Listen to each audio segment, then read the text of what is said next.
So the presentation, the modeling would be divided into 8 parts. We're going to define the material and section, defining the geometry of the superstructure, then defining the diaphragm, pier, and the boundaries. Then going back to the loading, defining the static loads, defining those pre-stressing tendons and applying the pre-stressing loads, and then set up the model for the construction stage analysis, which is going to be 3 stages. Finally, defining the moving loads, we're going to have 2 traffic lanes, and at the end, we're going to check run the analysis and then check the results. All right, hopefully I can cover everything, so I try to manage the time to not go over time. All right, so this is the bridge that today we're going to model. As you can see, it's 3 spans, and we're going to have 4 main girders. And here we have the overhangs. We're going to model this bridge with the girdage approach, which means we're going to model just the main girders, longitudinal elements, and then connect them with the transverse beams, which would be the dummy elements, or those are the weightless elements that are connecting the main girders, and kind of simulating the behavior of the slab, which keeps all the girders together to work as a one unit system, not as the individual girders. Also, the girders are modeled with the composite section to simulate the composite behavior of the girder, and then during construction stage, I'm going to show you how you can tell the software that consider just the girder sectional property, or from a certain point on, consider the composite section property. All right. So just more detail about the spans and then the size of the girder. So you're gonna receive these PDF tutorials on our website later on. Just have a quick view right now, but later on you have access to all this. All right. So these are the dimensions for the elevation and the plan view, and I'm gonna start doing the modeling. Okay. So let me show you the model that we're going to complete today. So this is going to be the final model, but what I'm going to do, opening a new page and start modeling from the scratch.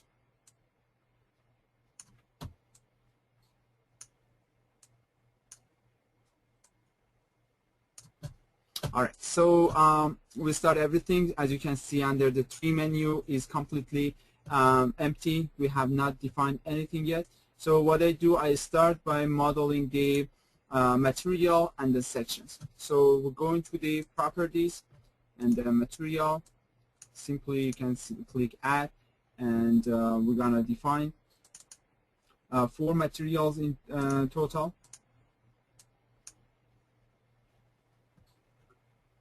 So first of all, I want to go with the concrete and then select the ASTM standard, and selecting the C8000, so it's going to be used for my main girders. C8000, apply. Another one going to be C4000, which I'm going to use it for modeling the slab, and also that dummy beams. Actually, for dummy beams, I'm going to define another material with the same stiffness. So let me define that. And if I wanna make this as a weightless for dummy elements, what I do, I just keep this as a C4000, then I have all the mechanical properties of that type of concrete, and then I set it up to the none as a standard, and as you can see, these cells open up for me, so I can change the unit weight to 0 and say apply. I can call it weightless concrete and apply.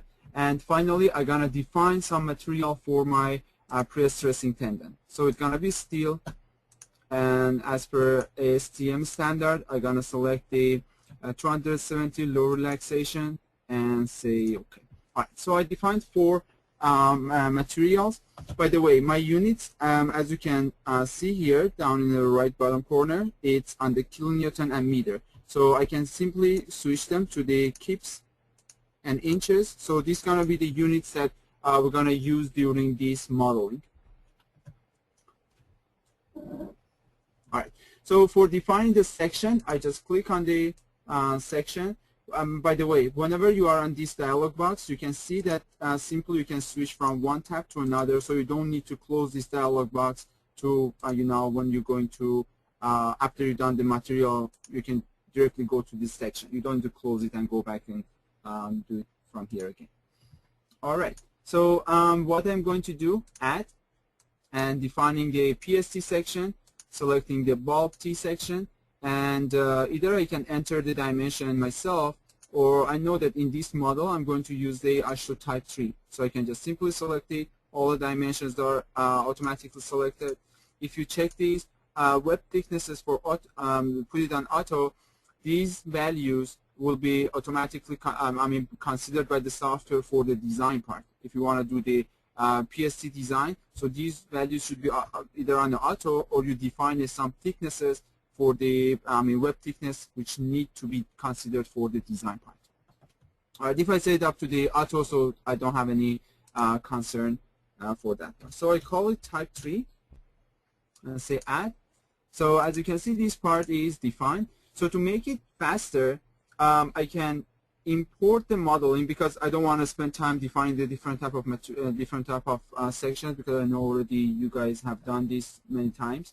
So what I do, I just import the model files, the sections. I have like these many sections from the model that I just showed you, and I'm gonna bring them all.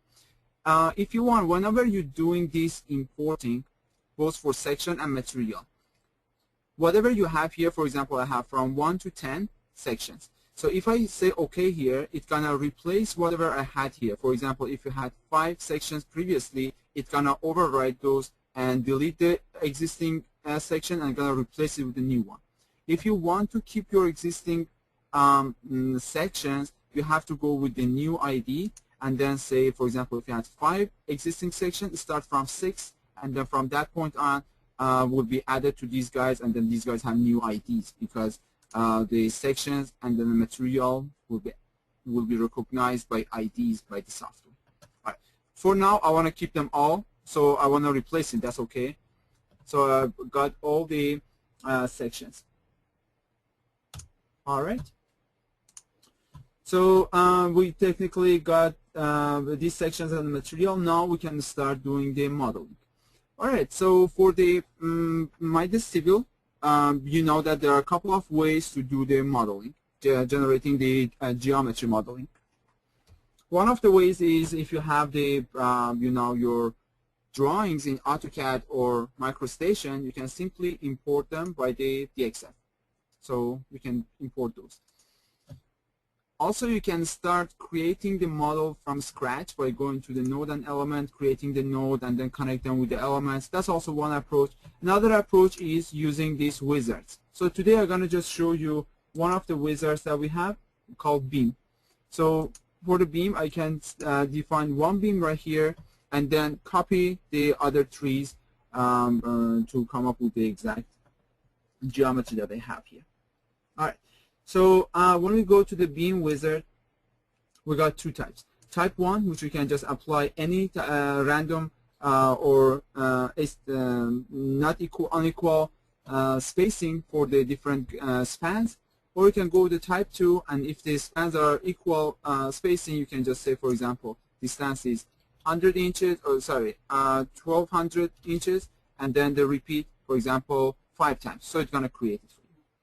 Today I'm going to go with the type 1 because my spans are has different lengths.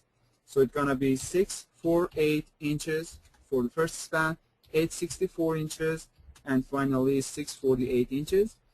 Add, select the material, going to be grade 8000 because this is going to be my main girder. And then I don't select the type 3. I want to select the composite PSC. By the way, I go back and show you how I set up the using that offset option in Midas to push the centroid to the top of the girder. I'll show you that one. For whom you don't know what's the advantage of that, I'm going to explain it later on. All right, so we are good to go. Say apply, and we got to get this first girder created. All right, and as you can see, I use the composite section, which means the slab, if I go to the front view, probably you can see that better. We have the girder plus the effective width of the concrete on top of that, which for now I just selected the girder to girder spacing for the effective width to cover entire the span. All right, so as you saw in the beginning, we have 4 girders, so I have to create 3 more. So to copy these girders, you can simply go to the node and elements, and here we have the translate option. So click on that. You can select all the elements by clicking on the select all, or you can just simply just draw a window here and then gonna select them all. Then for the dx, dy, dz, I'm gonna go upward in the so going to the right in the x direction 54 inches, and then going upward 102 inches. And number of time will be 3 times. And you can check these, but for this point it doesn't make sense to check the intersect node and element because they are not going to intersect anything. But in case that you are drawing, for example, the X-brace or cross frames, then it's going to make sense, and then you have to be careful about using this intersection option. For now it's going to be the same, using it or not to use it. Alright, so as you can see, the main girders are created. You can see the skew angle is already created. And we can go to the front view to see the girders. As I told you, the spacing, girder to girder spacing is selected for the effective width of this slab. And for now, you can see there is a kind of continuous. But if I turn this off, put it on the wireframe, you definitely see that there is no continuity between those, and there is no connection between the girders. So this is why we are going to use these transverse elements, transverse beams, to connect the girders to each other and ensure that they are working together as a system. All right. So for now, I know that under these points, I have my pier, and at the end, I have my abutments or the supports technically. So what I want to do, I want to just create additional nodes in the bottom of the girder to be able to apply that support, because when we're placing this, for example, here in the pier, so definitely this part on the bottom of the girder is sitting on top of the pier cap. So definitely I gotta define a node down there to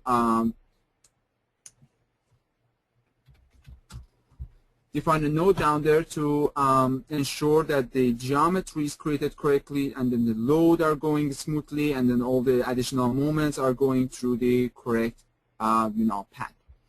All right, so let me do that. I'm gonna select all the nodes and going to the node and element, translate, and I want to go downward negative. Well, it's gonna be 0 and 0. This is for X and Y, and for the Z gonna be negative 45 inches, and apply. And as you can see, right in bottom of the girders, there is additional node created. So I know this negative 45 is total height of this type 3 girder, type 3 isotype 3 girder. This is why I use negative 45. Another thing that I said I'm going to explain is this offset. So if I go to the composite PSC, which is my section that I used here, and say display centroid, so you see that the centroid automatically is calculated based on the geometry of the section, the shape of the section, and then the those slab that we have on top of that. So it's kind of in the middle, but slightly gone forward to the top of the girder because we have additional slab up there. But what I did, I used this change offset option, which I can push this centroid to the top of the girder because it's gonna make it a a benchmark for me where I can connect the slab to the girder in a way that I don't need to define any additional points to create that connection. So it kind of makes it easier for me to do the modeling. So what I did, I just select the center top, and then I came down 8 inches from the top of the slab, because the total section is going to be composite section, and because we have 8 inches of the slab, I came down 8 inches, so it's sitting right on top of the girder. So you can simply see what I'm talking about here. right here. So this is the point. From here we just push it upward, and now we define additional node in the bottom of this girder to connect the to create those abutments. All right, let's continue doing the modeling. Another thing is, whenever we do this, defining additional node for any girder, for any section, we need to connect them with the rigid links or elastic links of rigid type, because this is actually technically a Timoshenko beam, so it definitely the plane should remain the plane, and then definitely the top and bottom are working together. We are not seeing the deformation in the girder in this Midas Civil when we are modeling it as a beam. All right. So as you can see, there is no connection. How to do that connection? We can simply go to the boundary and then define the elastic links and selecting the rigid type.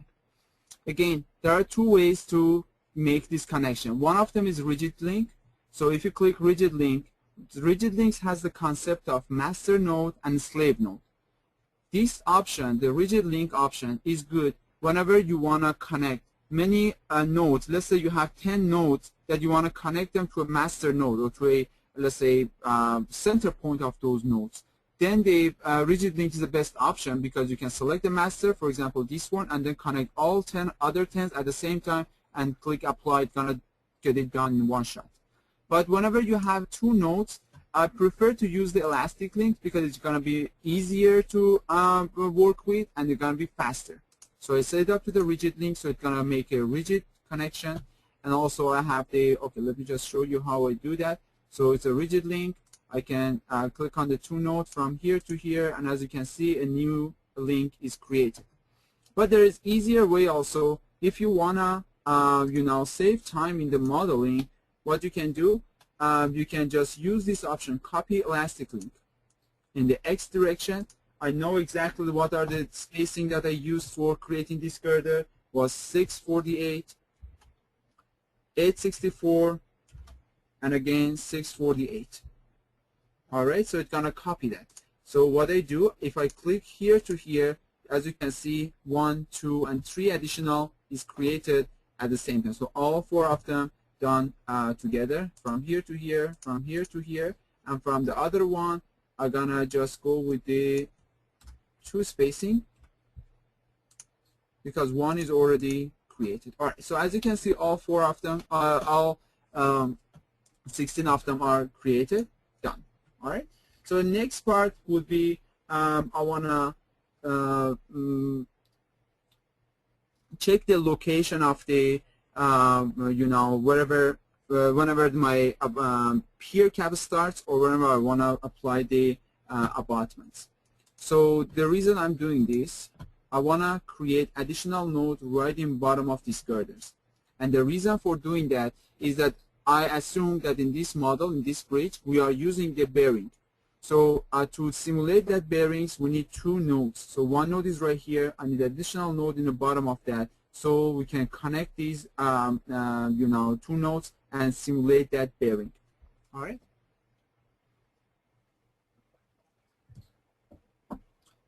But in case that you have, let's say, integral bridge, and then you don't have any bearings, you can just directly apply, connect them to the either supports or other elements. So to do that, it's very easy. I just select all the nodes in the bottom, and just again going back to the nodes, and then translate. I want to go down -6 inch and apply. So that node is already created. I can come back to this and define the bearings later on. I can define it right now as well, but that's not a part of the modeling as of now. So let me go back to the modeling, dividing this, making those connections between the girders, and then at the end come back and define the boundaries as well as the all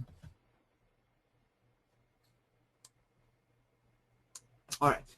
Just quickly, I received one question that said that what if we don't use the offset option? All right. So please let me make the connection. Create those dummy beams, and after that, I bring I remove that offset option, and then you understand that what is the benefit of that. I'm gonna show you in a couple of minutes. Please be patient. All right. What I want to do, I'm gonna divide this element into smaller pieces because these two spans have the same size. So I want to just go here and divide them into 12 pieces and apply. And for the middle part, the same thing. I select all these guys and divide them into 16 pieces. All right, and apply. Okay, it's created. So as you can see, these are divided into smaller pieces. The reason that I created those nodes and you know, in the bottom of the girder before I divide them is that I didn't want to lose my spots for the you know, pier. So that just make it easier for me to do that. But if you want, you can from the beginning you can create like a 40 pieces right from the beginning. So it's gonna have like in the beginning you're gonna have all of them at the same time. But at that point you have to just measure from here to here, trying to find out the location of your pier. So it's a little bit more you know, should be more careful in that way. All right, so I did that. What I want to do, I want to create those you know, dummy beams, and for that reason I want to just hide this additional node because I don't want to have any confliction between the connecting the points. So I can simply select those and click inactivate, and I have only the main girders. All right. So now let's go and use one of the functions for creating the dummy beams. What I do, I just go to the node and element. We have an option to create elements, so you can simply select these as a, you know, weightless concrete, and then say that I want to have this as a dummy crossbeam, and then connect this point from here to here. But before doing that, I'm going to use that one too. But before doing that, I'm going to show you a quicker option for doing that point using the extrude.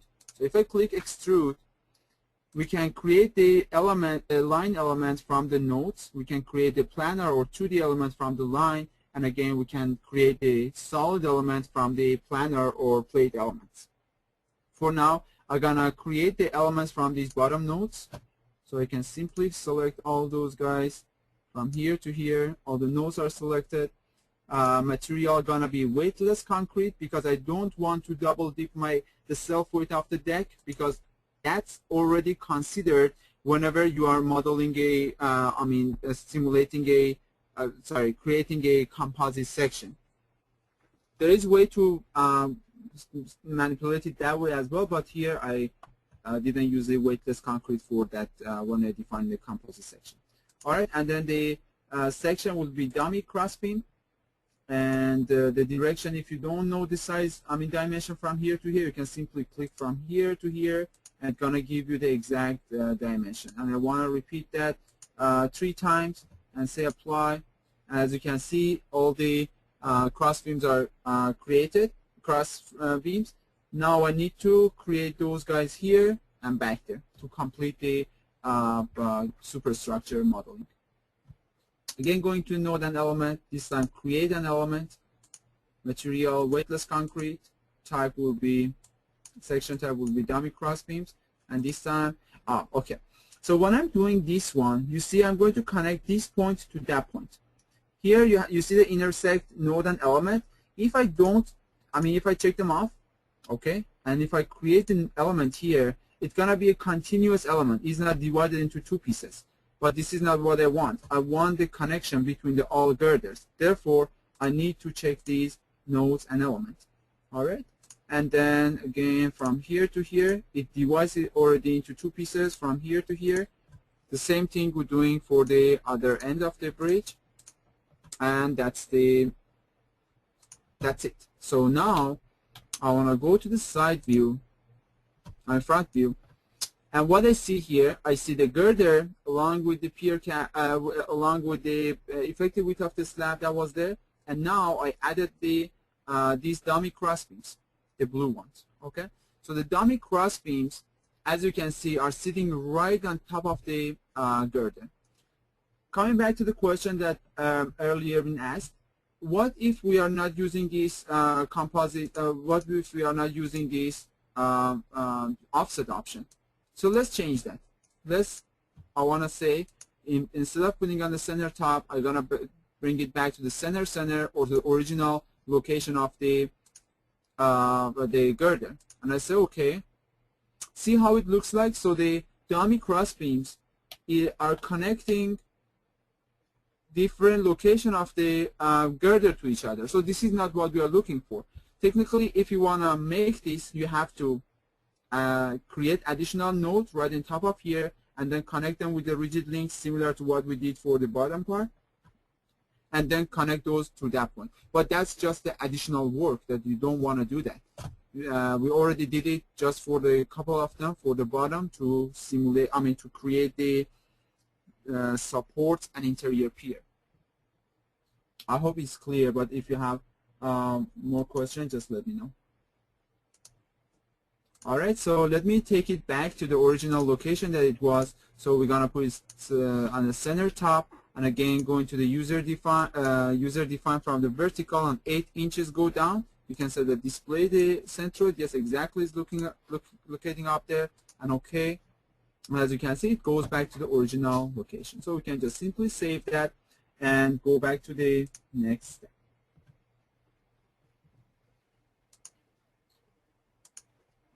All right.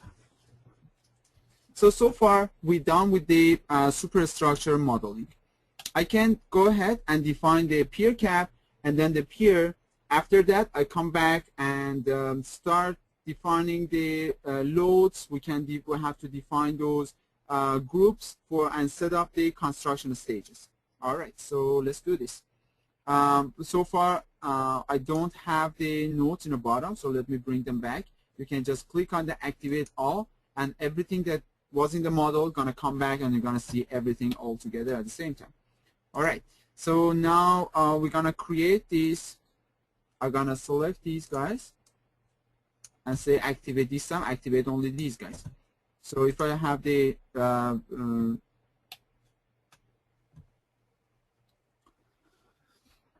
ISO view, I can know that these points and these points gonna be the location of the pier cap. So let's create the pier cap. For pier cap, technically I need additional nodes. I need additional nodes in the outside here and outside there, because normally the pier cap is slightly wider than the the girder itself, and because here we are modeling the girder with single line, so it will be right on top of that. So definitely we need to make it a little wider. How to do that? I just select this node and go with the translate. We are going backward, so I say in the X direction go -27, kind of halfway of the girder to girder spacing, center to center spacing of girders, and -51, and apply. All right, so one node is created. I'm using these 27 and 51 to be exactly in the same direction as these are, because these are not straight. These have like some skew. Okay, this time would be 27 and 51 and apply. So that's created. So what I do, I just model one of the pier cap and then copy this, whatever we did here, to the other side. So it's a kind of like saving time and make the modeling faster. All right, let's go to create element. This time we're selecting the concrete 4000. So we're gonna use this for the pier cap and then the pier. The pier cap center, we're gonna be from here to here. All right, and again, coming back to that question, here again I use the offset option to place these points right on top of the that pier cap. Just make it easier for me to make the connections. All right, and then for the sides, I'm gonna use the pier cap side. It's gonna be from here to there, which is not looking good, and then from here to here. All right, this one is fine, but the other one definitely doesn't look good. So to fix this, you have two ways. You can simply delete that element and then create it again. So that's the easiest way to do. But in case that you have more elements that you wanna rotate them, is more than one element, it's gonna make it hard for you. So you can simply go to the change parameter, select the element right here, and here you have the element local axis, or you can just say that reverse element local. All right, and then apply. It's done. So it's gonna reverse the, for example, it was from I to J, now it just rotated from the J to I. That's it. J and I are the two ends of each element. All right. So I did that. Now what else I need to do? I know that my pier starting right in the middle of this element, because it's going to be right in the middle of the girder. I have only one single pier. So to make this, to create this pier in the middle of that, what I do, I just divide this element into two pieces. Select it, go to the divide, and by default is on setup on 2, which is fine enough, and okay. So we didn't do anything but dividing this into two pieces. Another thing is, now we're gonna create the pier, right? The pier is also starting right from the bottom of the pier cap. I cannot start the pier from top. Actually, we can do that because it's gonna be concrete. Both of them are the same, and we are not adding any rigidity to that or not making it like a softer. We can do that, but to make it like a look better, we can simply go down and then create additional node in the bottom. Just let me find out what's the total height of this girder, this pier cap. So I go to the pier cap center, right click, property, and total height is 48 inches. So what I do, just again selecting this node and just keep repeating the whatever we used to do for the main girders, right? Translate and going down negative 48 inches and one time and apply. All right, it's just created. Again, to connect these two, I need to make a connection with the rigid links. Or before doing that, I can just copy this, paste it back there, so we ensure that both of the pier and then the pier caps are created. Then we're gonna do the rest of model. Give me 1 second.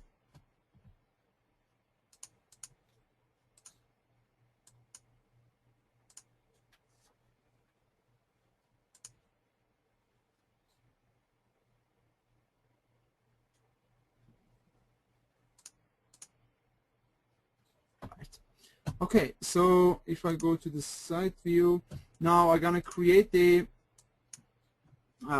pier. Okay, let's zoom it in. All right, I selected this again. Again, we're gonna use the extrude option. This time, node to line again. Material will be 4000, and then pier. And this time gonna be 0, 0, and negative 24 inch, and the number of times gonna be 10 times, and apply.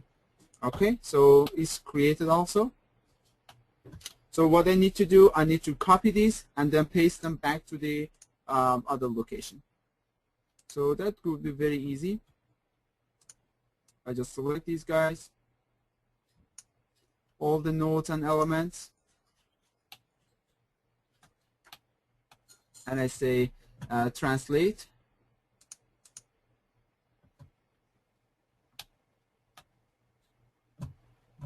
Here you can either translate the elements or translate the nodes. Let's translate the nodes first.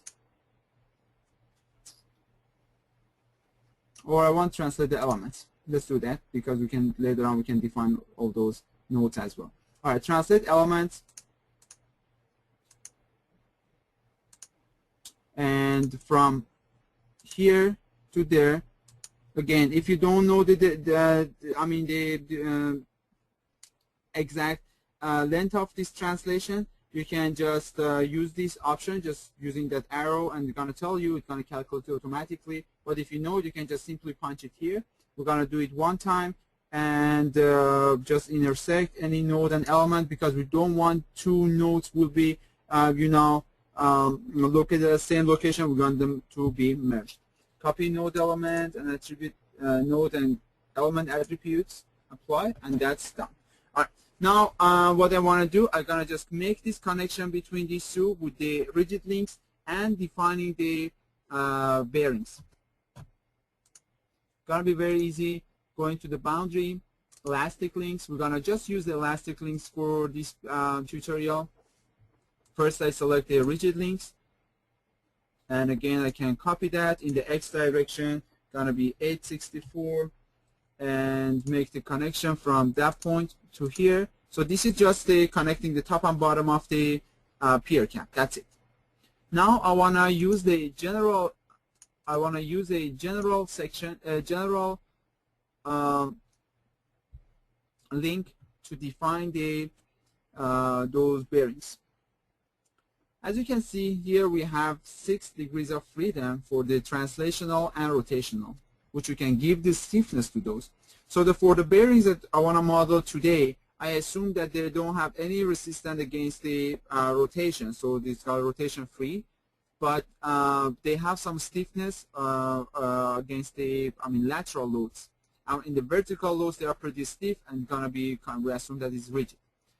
But what is, as you can see here, SDX, X is lowercase x, which means that's a local coordinate system.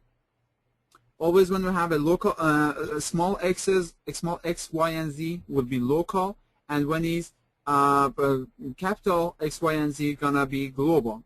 Here, the dx will be in the direction that the elements, the links are created. For example, in this example, in the rigid links, the direction of the x is from that point to here. So it's a kind of technically is vertical direction.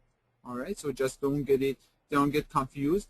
Dx gonna be in vertical direction, so I enter a very large value here because I want to consider it as a completely rigid. But for the lateral one, gonna be some values like a 10 kips per inch and 10 kips per inch. And again, we can do the copying option, using this copying option to make it faster. All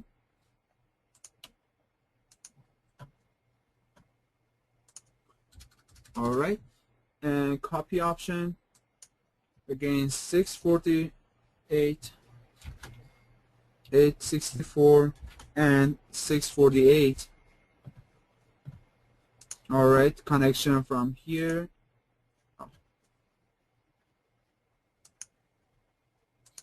Connection from here to there, here to here. All right. So all the bearings are also modeled. So later on, if you want to design your bearing, you can check the shear forces in those bearings, which you can simply pick up the right bearing for that bridge.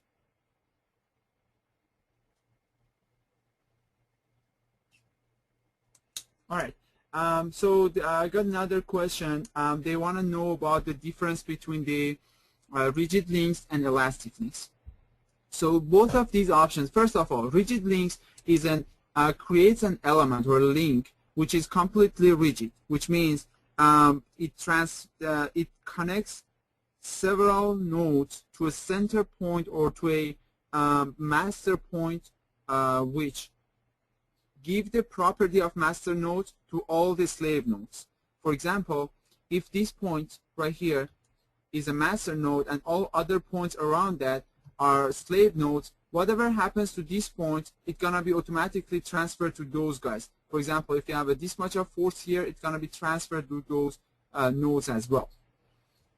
On the other hand, the elastic links could be used both as an elastic or has some elasticity behavior, or it could be also completely fixed or rigid. So the elastic link is more flexible in this term, so you can use it more and more. But when we are using the rigid links, when we are using the elastic links, so we are using the elastic links to define the bearings, like what I did here. So technically, I can give for different degrees of freedom. Let's say for lateral, I gave some stiffness or stiffness to that springs or to that elements. All right, that's one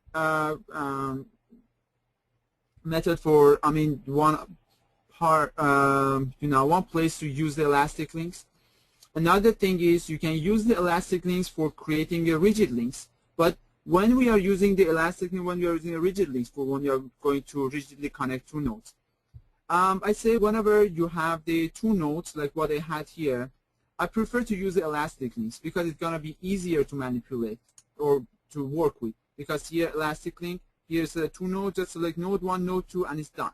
But if you go to the rigid links, here you have to select the master node. Let's say I select this as a master node, and then the software asks us to select the other node. Let's say I select all these other nodes, and then I'm gonna say apply. I can just say that in which direction or for which degrees of freedom you want to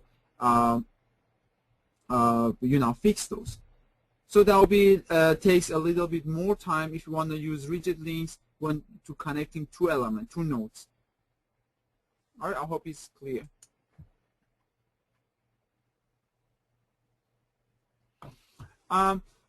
There's another question, so that is the elastic link simulating an elastomeric bearing path.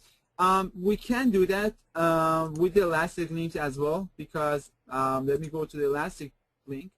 Here you have different type. We have general type, which you can simply just apply the linear stiffness to the in different direction. It's gonna be just one spring with a certain stiffness. But if you want to have like a multilinear, you can also model it like this. But just consider that this is elastic. It doesn't go plastic. It's multilinear elastic, which means it goes to the it has some nonlinear behavior, but when it's unloading, it's gonna come back to the point of origin. Okay, but if you wanna model some more advanced type of bearings, we have the general links. Say add here, and as you can see here, you can define the viscoelastic dampers, you can define the hysteresis system, you can define lead rubber bearing isolators, and also friction pendulum system. So these options are also available for modeling different type of bearings. All right, I think I should come back to the modeling. Please let me to finish the modeling. I want to just give you as much as I can for this training. All right, so we're almost done with this part. I need to just define the right-click on that on display.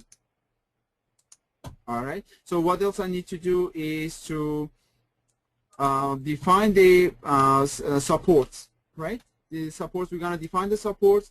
Then going back to defining the material nonlinearity, I'm going to define the pre-stressing tendon for you, and just setting up the moving load analysis. All right. So the defining the bearings is the supports are going to be very easy. We go to the define normal support, and I'm going to just apply a fixed support here to simulate the ground, fixed support here, and then fixed support at this point. So as I said, I just selected this one for the sake of this training.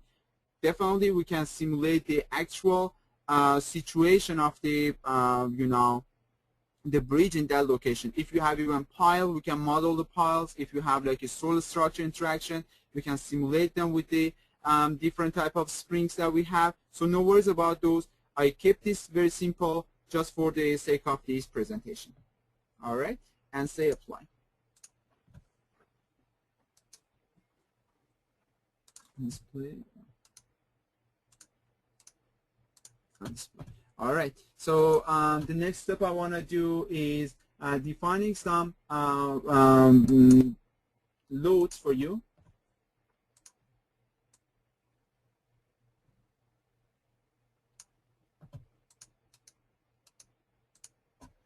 Okay, so the first thing for the loading, we go to the load, and then here the first option going to be static loading.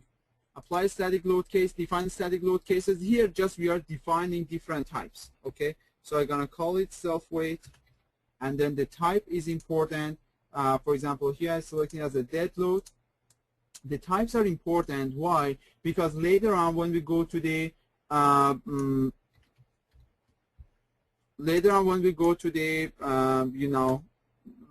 for the after analysis, we're going to check the result. Software can generate the load combination for you, and based on the types that you're selecting here, it will be affected. It will be applying the corresponding load factors, which you can see the result based on, and also you can use them for the design.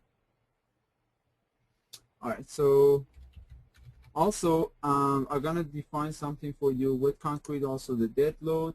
and then wearing course as a dead load again, scaffolding.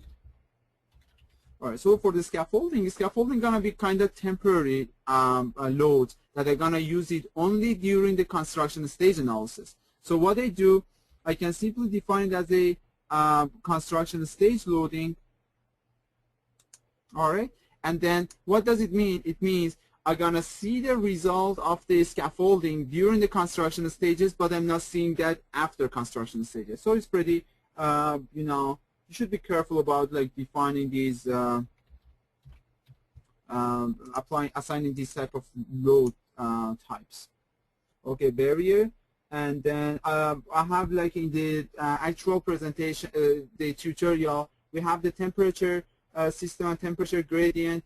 For the sake of time, I'm gonna skip that part, but please refer to the you know, PDF and also video tutorials that we created for you.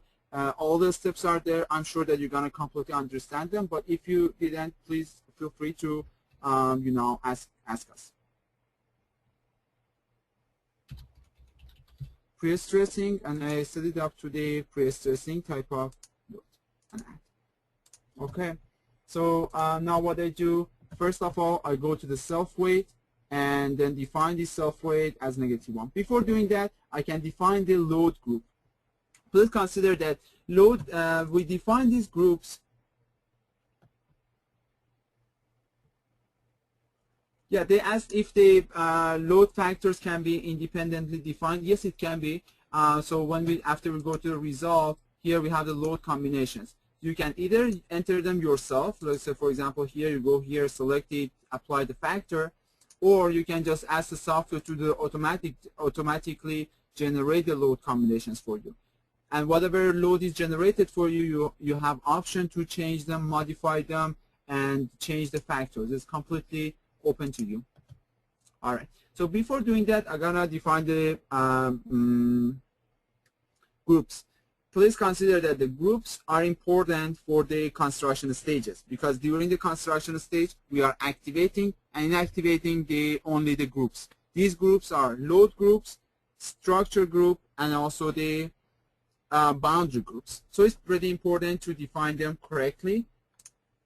So what I do, I can just simply go to the you know, click on this loading group name, click on here, it's gonna take me here. But for the other parts, for the structure and then the boundary, I'm gonna go back to the load tab and sorry, the group tab, and show you right there what's going on and how we can use it that way. All right, first of all, I want to define the load groups. I'm gonna give them the name self-weight. We're gonna define the wet concrete. We're gonna define the scaffolding. We're going to define the wearing course.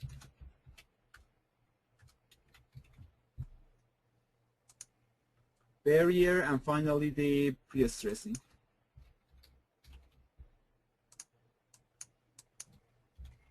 All right, these are just the groups. Okay, we don't do anything here, but we assign them here. So self-weight, I select the load type as a self-weight, and always in the 3D, whenever you're doing the 3D modeling, always enter the -1 in the Z direction for the self-weight. All right, and apply. Now I'm gonna show you how to simulate the, you know, define other type of groups. So you can simply under the tree menu go to the groups, and then under structure you can right click. There are two options, new. If you click new, it's gonna create only one structure group. But the other one is a new with 3 dots, so you can click on that. It's gonna let you to define as many elements that I mean as many groups as you want. So I'm gonna give them a name: girders, diaphragm,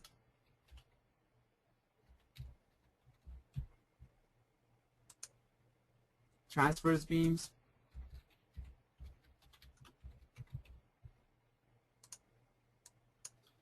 and finally substructures. All right, and I'm gonna come back and define those. Oh, I defined the boundary group by mistake. So okay, let me fix those.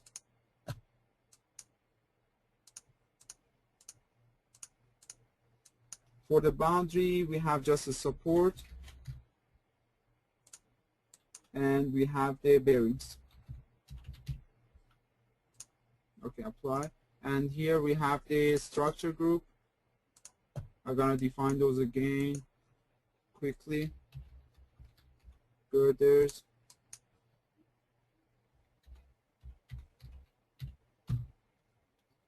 Diaphragm.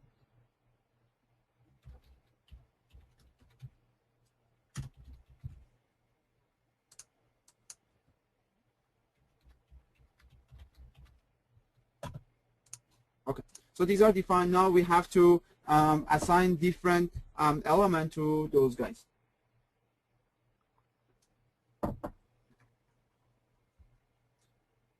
Okay.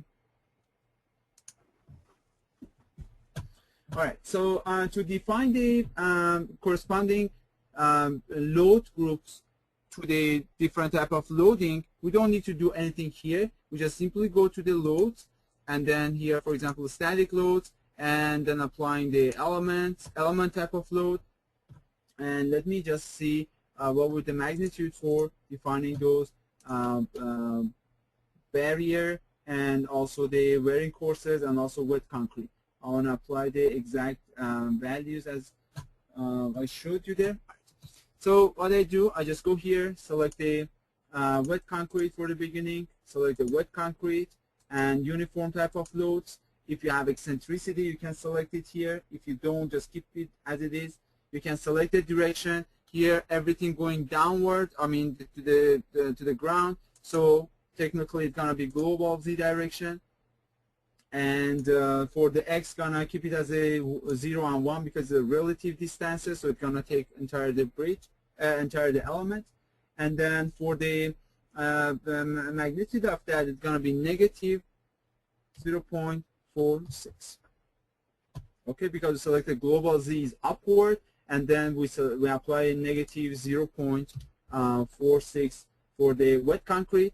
And the element that we need to apply on, I go to the second tree menu, because in a new version of Civil you can just have two tree menu at the same time, so it's gonna make it easier for you to select the elements. So here I can simply double click on that. All the girders are selected and apply. So as you can see, the loads are applied there. Now we're gonna repeat the same thing for the wearing course. Select the wearing course. Everything the same, just the magnitude changes to negative 0.17 kips per inch, and select the previous by clicking on this option. Select again and apply, and again change that. Scaffolding and scaffolding. Magnitude gonna be negative 0.13 previously selected, and apply. Okay, and then I'm gonna apply the barrier. So the barrier are eccentric. They are not located right on top of the girders, and they are different. So what I do, I just go to the side view.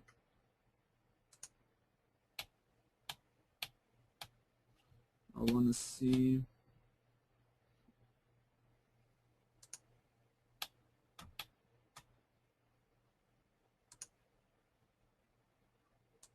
Okay, so that's fine. I know that this girder would need to be selected, so I select all this girder right here, and then select the barrier, selecting the barrier, and this time I'm gonna go with some eccentricity in the local Y, and I go negative 12 inches to the left.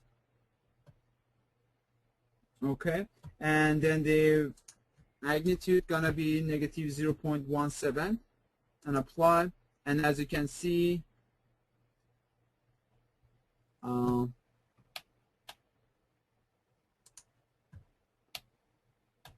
probably didn't locate it right in the location that I was looking for. I gotta select the select that again. This time we'll go with the global Y direction and negative 12 to ensure that going exactly correct direction. So this time I select these nodes.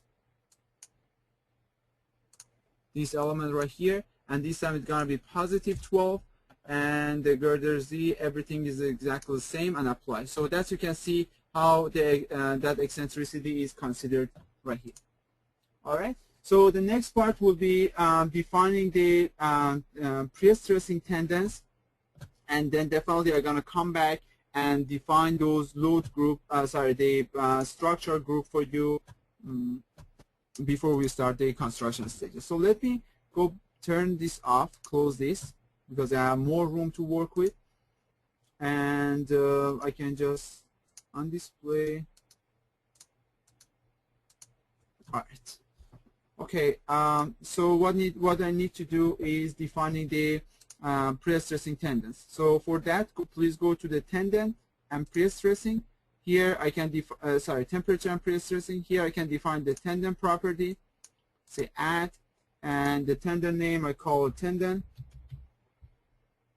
Here we have option to select pre-stress or post-tension or external. So for this case, we gotta have the pre-stressing tendon, and then the type is the material property is the 270 low relaxation. You can, if you know the total tendon area, you can just simply punch it in here. For example, it's 3 square inches. Or if you don't know it, click on this and then select the type of strand that you have. Normally we are using the 1/2 strand, and the number of strands, let's say 20. All right, and it's gonna automatically calculate the total tendon area and also strand diameter. Keep the rest of them as they are. If you have a post tensioning, then the bonding will be important and anchorage slippage will be important, but for the pre-stressing, those guys are out of equation. So okay, the next step is define the tendon profile. So for defining the tendon profile, I need to just activate the main girder, activate and go into the top view.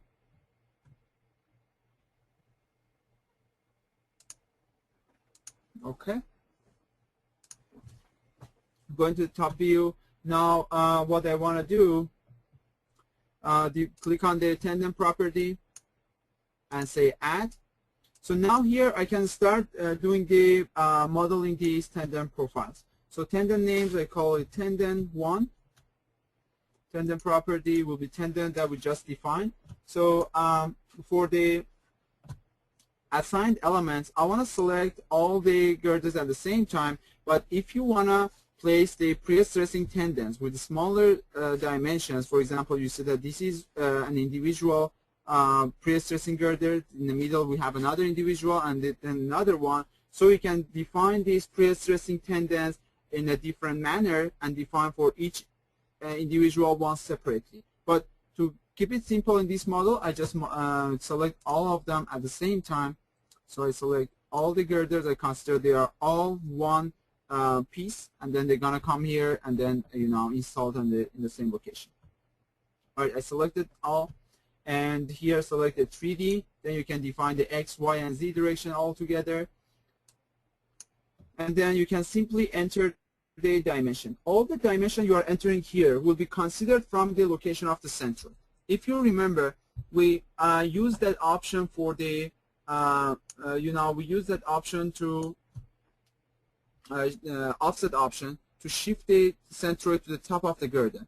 Therefore, all the dimension that you are entering here will be calculated based on that point. Therefore, I just can simply enter 0, and then the Y will be 0 because I assume that it's going to be right in center of the girder. It doesn't go left or right. But if you have a box girder, so definitely you're going to push it to the left or right, and also you can just simply rotate those, tilt them up. So that's all possibility that you can do it right here from the bottom if you have any rotation or whatever. Here is just a straight. So it's going to be 0, 0, and -7 inch. Then the second option will be 324, 0, and -30. And I can just keep going on. As you can see, whatever number I'm entering here, it's going to show me how the profile is changing. If you have your dimension in Excel, you can just simply copy it as I did it and then paste it here. So it's gonna bring all the dimension right here.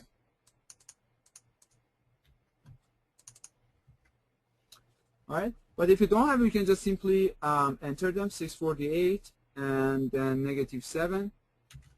Then I can keep it simple, like 1080. Again, enter 1520, 1612, 1836, 2160. And all the z values, it's going to be repeated, -7, -30, -7, -30, and -7. All right. As you can see, these are starting from the right here, and then it goes downward in the middle of the first span, then goes upward in right on top of the pier, and then going up and down to create that one. All right. Okay. Spline. All right. And by the way, if you have certain point in your tendons that you want to specifically tendon goes through that point, you have to check here, as mentioned, fixed. Let's say, for example, the beginning should be fixed and the end should be fixed, and this middle part should be all fixed. All right. Therefore, definitely the tendon goes through those. Otherwise, if you don't check them, software calculates the best fit curve for based on the numbers that you punched in here. And then the element, the first element, the insertion element, always selected from the here. So from this point on, start to apply this excess. Consider that excess. And if I say apply, and going back to the 3D view, you see that the tendon, you're not seeing it. Let me put it on this way so you can see like that way. So it's already applied there. So for the second part, you don't need to, for the other girders, you don't need to just keep doing the same thing. Once you created the first one, you can just copy others by selecting this one, copy or move. I say copy and say new assigned element. Select the new elements, which will be all these girders. And then insertion point will be this element, and add. As you can see, you can just quickly select all those. It just makes it so easy for you if you have like many tendons. Here we defined only one, but if you have like some harp tendons, some straight tendons in a different location, in the webs, in the flanges, so it's going to make it so faster for you to do the modeling. And also you can also use Excel. You can use this text format, put it into Excel, and then do any changes that you want. If you want to create as many tendons as you want, and then bring them back as a text file with using those MCT command shell, which just make it so easy and fast to do it when you have like a large amount of tendons. All right, so let me create this at, again, this one, add, and you see here, down here, there's a auto adjustment of the tendon length. Here in this example, this option is not important because all the girders have exactly the same size, right? But assume that one end is a skewed, another one is a straight. So it means definitely the girders don't have the same size. So if you check this option, auto adjustment of the tendon length, software automatically adjusts the size of the, length of the tendons, and then uses exactly the same profile to be used at that point. So I say okay. And as you can see, all the tendons are already applied there. So quickly, I want to apply the tendon prestress. I select all the girders, all the tendons, add them here, select it as a prestress, and then for the group prestress, applying, we can apply both stress and forces, and you can apply it in the beginning and or both. So what's the differences? If you select the beginning, means the pre-stressing or post-tensioning will be start from the beginning. First you're pulling up the, pre-stressing the left end or start end, and then you're pulling the right end. So definitely there are going to be different losses in that point. But if you select both, means both ends are, post-tension or pre-stress simultaneously. I apply 200 KSI and 200 KSI, which is about the 85% of that ultimate strength. Let's say add, and it's done. All right, so the loading is done. We apply the static loads. We apply these pre-stressing tendon loads. Now we can simply set up the elements for doing the construction stages. So I'm going to quickly do that for you. Let me bring everything back.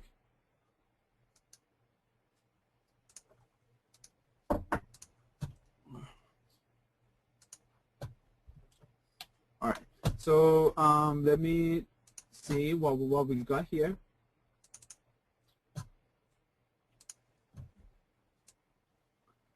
All right. So for the first part, for the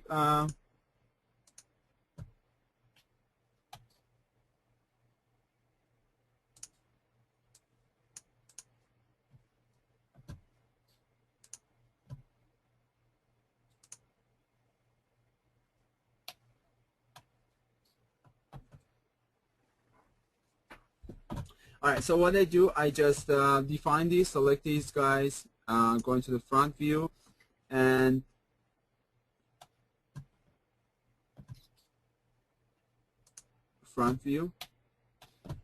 going to select these guys, all the girders, right?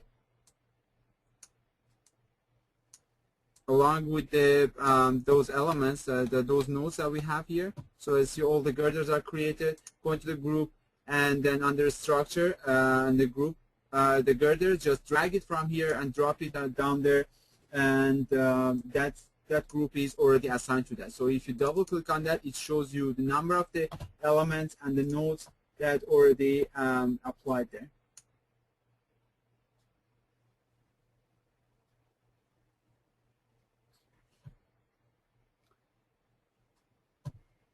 All right. So this is step one.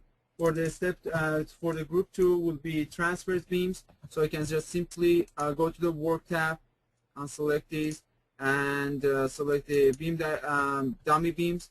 Go back to the group tab, and here you can just transverse beams, drag and drop it here. Finally, the substructures. Substructures will be all the nodes here. If I go to the front view, it's going to be easier for me to select them. So I just select all these guys, and yeah, all the nodes are selected correctly, and substructure and apply. Now we're going to define the supports. I can simply define the substructure. I'm double click on the substructure, bring in the supports here, and I select activate all. For the bearings, I'm gonna define the main girders, which have the bearings right down here. Just drag and drop it here, and say only the elastic links, and then the rest of them, just uncheck those. Okay. So these groups are defined. The structure group are defined. The boundary groups are defined, and we can simply define the construction stages. So for the construction stages, I'm going to quickly do it for you. We're going to have 3 construction stages. In construction stage 1, so define the construction stage. Go to the load, construction stages, define construction stage, or you can simply click on this icon right here. Say add. I call it construction stage 1, and this stage I want to activate only the substructure, and say add it. See, we have element, boundary, and load group. We go to the boundary group, and then we can simply select the supports to be activated. And finally, in the load, you have to define the self-weight. Just consider that always self-weight should be defined in the first stage of the first step. First step of the first stage, because here you can select the different steps, but I want definitely define that at first. Otherwise, the self-weight will not be considered as a applied load. Because, I mean, it doesn't make sense that you have activated some element which is a weightless. You can define the, material property to be weightless, but in terms of defining the construction stages, it has to be self-weight, should be defined in this stage. All right. So the duration will be 30 days. You can select the save result both for stages and additional steps. Here we don't have any additional step, but the next stage I'm going to define some for you so you understand what I mean by the additional steps. I call construction stage 2, again 30 days. I want to define additional step. If you remember the construction stages, it said that at the day 20, we're gonna pour the concrete, and you know, I mean, day 1 of the construction stage 2, we're gonna place the girders, and then at the 20 days after that, we're gonna pour the concrete. So I define an additional step of 10 days, sorry, 20 days.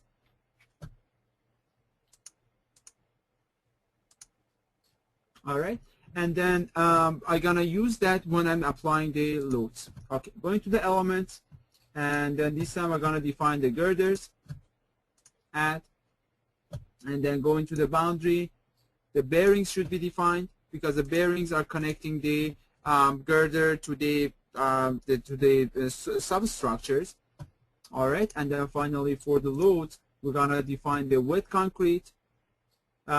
First day we're gonna activate the pre-stressing, but for the wet concrete and scaffolding will be added at the day 20. Activate. All right, and then say apply. So you saw that this step is actually used in the load tab.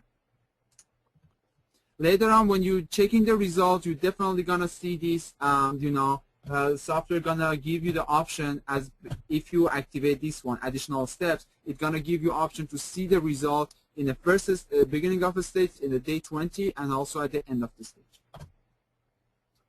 And finally, in stage 3, called construction stage 3, again 30 days, and we're gonna activate the transverse direction.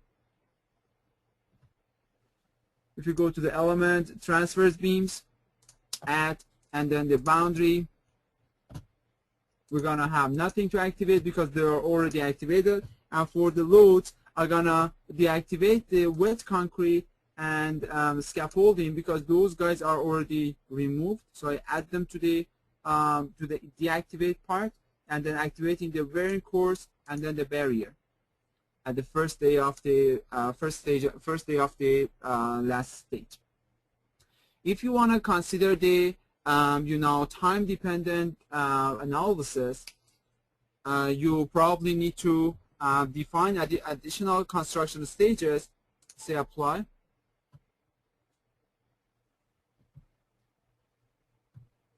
Wearing course. So probably you need to define additional stage, let's say 10,000 days, to consider for that you know, creep. Call it construction stage 4, and you don't need to define anything, just as a one construction stage, and then software calculates those creep functions. Oh, sorry, the creep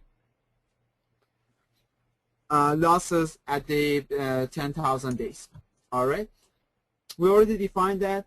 I'm gonna quickly show you one more thing, how to set up the those time-dependent property. Going to the property, creep and shrinkage, add, and I call it creep. You can either select the CBFIP, which is recommended by ASHTO. ASHTO tells that you can use that. We can also use the ASHTO, ACI, and PCA, but I want to select the CBFIP. For the concrete strength, it's gonna be 8 KSI.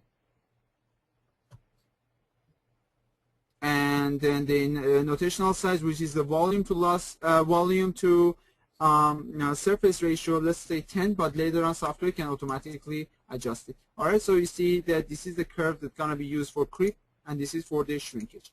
Close and OK. And another one would be compressive strength of concrete. Add, you can call it compressive strength of concrete. You can select a different code. I want to go with the ACI. F prime C gonna be 8 KSI, and the 1 and 1, and then graph. So it's gonna be the graph that it will be used. And finally, we're gonna link this.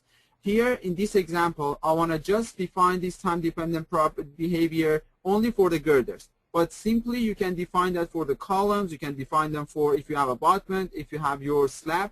All of them can be linked to. So I go to link material, therefore I select only the girder 8000. This is what I use for my girders. And what I want for the creep and shrinkage is the only function that I define. The same thing for the compressive strength, and add and modify, and it's done. All right, so this part is done. We have just one more step before we run the construction stage analysis. Okay, and that will be the if I go to load, compressive strength for construction stages. So this is technically where we define those, where we tell the software when to consider the girder as a composite. All right. So I come here, click Add, and then selected the girder that I have. Activated stage will be construction stage 2. Because at construction stage 2 we activated the girder. And here you have two options. You can either select the material or go with the elements. If you select the material, you have option to define what material you want to use. Otherwise, if you select the element, each software automatically uses the element that you previously modeled, selected when we define the compressive, when we define the composite section. I recommend you to use the material because you have more option to use to control. So I select the grade 8000.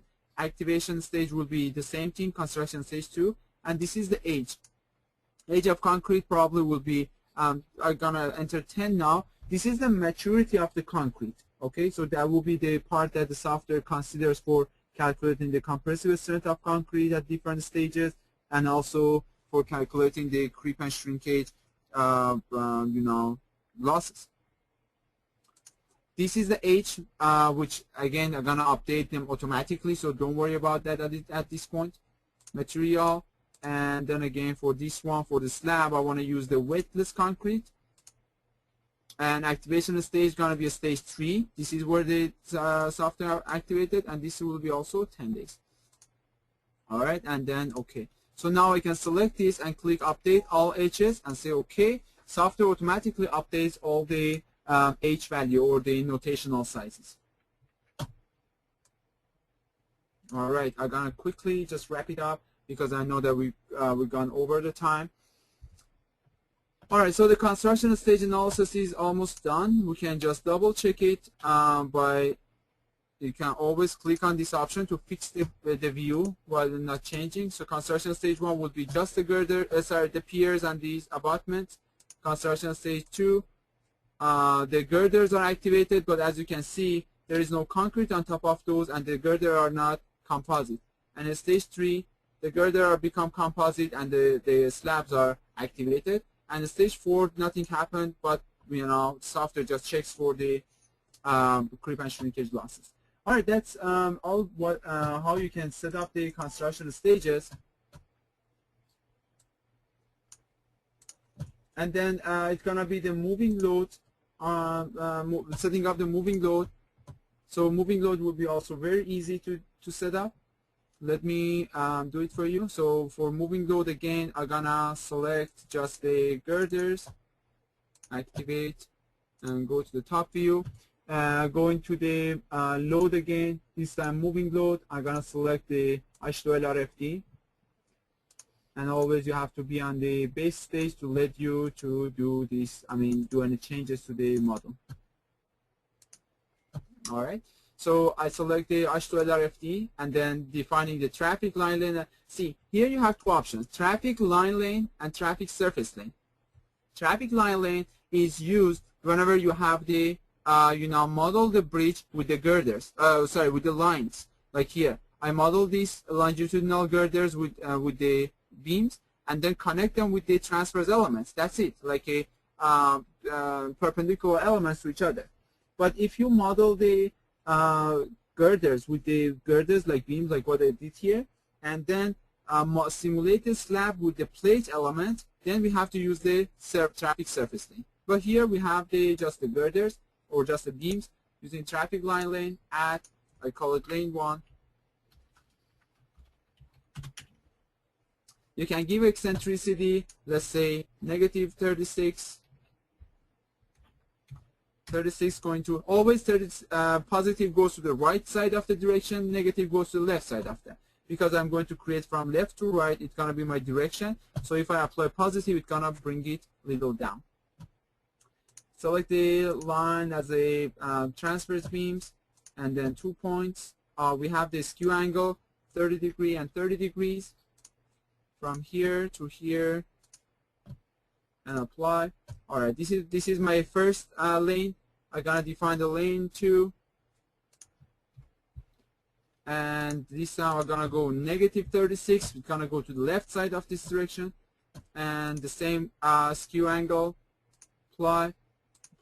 Alright, so for simplicity I defined only two traffic lanes, as you can see here, lane 1 and lane 2, and definitely you see that the effect of that you know, skewness, right?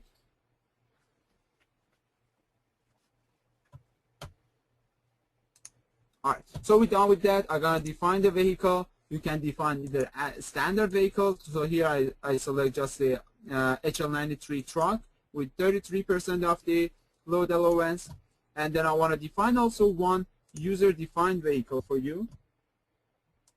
So just to show you how you can just simulate those you know, user-defined vehicles. That's it. That's very simple. So I call it user-defined. By the way, we have the permit truck and also the truck lane. Permit truck is used mostly whenever you do the you know, load rating and you want to define your vehicle. I mean, permit vehicle. But the normal truck will be just a user-defined truck, which is simply can be defined. Here I have the load as a 10, and then spacing 168, and load 42, spacing 360, and 42. If you have like a varying spacing for the last two axles, you can enter the value. For example, you're 360, I can enter like a 720. So it means the wheel axle spacing, the last two axle spacing are changing. But if they are not changing, just enter nothing. Here it automatically will show it as a end. And therefore the W is a lane load or distributed load. You can enter some value, 0.071 kips per inch, and say OK. So we got the user defined. Now I can go and define the moving load cases. Say add. I call it moving load case 1. These are the multiple presence factors, and add. Here I can define, select both lanes, apply, and say minimum number of loaded lane 1 and maximum 2. One time I do it for the moving load, the HL93, and one I do it for the user defined. So in this case, the way that I define that, software actually checks the possibilities, applies the load in a different lanes, one time with the user defined, one time with the HL93, and then give me the worst case scenario. If you want to see the combination of those, I mean applying the both cases together, you can define them in the you know, vehicle class. Then we can come up with this, you know, the combine. Then you can select it and see the combination of those loads on the structure. All right, and then we have the lane support negative moment. This is used whenever you have interior support or you have interior pier over continuous beams. Here we have the negative moments, right? So AASHTO requires us to use two trucks on both sides of these interior pier, applying 90% of their weight with the spacing of the 50 feet and over to find the maximum negative bending moments and also the maximum reaction. So those could be easily set up. You don't need to define any additional load case or any additional like a truck. All done automatically by software. And then here you can just simply automatically select a girder. All girders are selected. Or if you want to do it manually, you can just select girders right here and here, just in the negative regions. And say add, and it's done. So automatically software considers them. So I'm going to just show you how to set up the construction stages, give you some points, and in a couple of minutes we're going to finish the session. Going to analysis, always is good to check what type of analysis you are running and don't set it up, don't let it go with the just the default. For the moving load, for example, here we have the options for analysis method. Exact is good for this one, and then we're going to go with the influence lines. That's fine. Number of lanes will be 3. You can reduce it to 2 if you have a huge model. So it's going to make it faster for you because you know, the lesser number of options will be checked. But if you want more accuracy, go with the larger number, but definitely going to take longer time. All right, 3 is fine for this model. for the plate element, which you don't have here, we don't need to be worried. But for the frame element, or which means the beam element, you can get the normal result. Also, you can get the concurrent forces. So what is the difference between normal and concurrent? So the normal forces that software gives you as an output will be the envelope results. Means when you applying the moving load, software give you only the extreme results, which means maximum and minimum bending moment that this element experience. It doesn't mean that these two elements, I mean the result that you are seeing, are not happening at the same time. If you want to see the concurrent forces, which means when is the maximum bending moment happen, what is the actual force in that element, then you need to see the concurrent forces. There you can just set it up to the concurrent forces. It's okay. The same thing we have for the concurrent reaction. So that also is very important for designing the bridges. For construction stages also, you can select these options. For example, here say output of the current stage. So if you check this, you can see the cumulative result of the construction stages, meaning that from the day 0 to the current day that you can see the result. If you don't check these, that's the only result you get. But if you check this, software gives you a cumulative result and also the step-by-step result. For example, you can see in stage 2 what happens to the structure based on the load which is added to the structure. So that's technically we can see the effect of different loads individually. It's like more important. Okay, so definitely you can consider for the P delta effects and also time dependent property. You can control them all over here.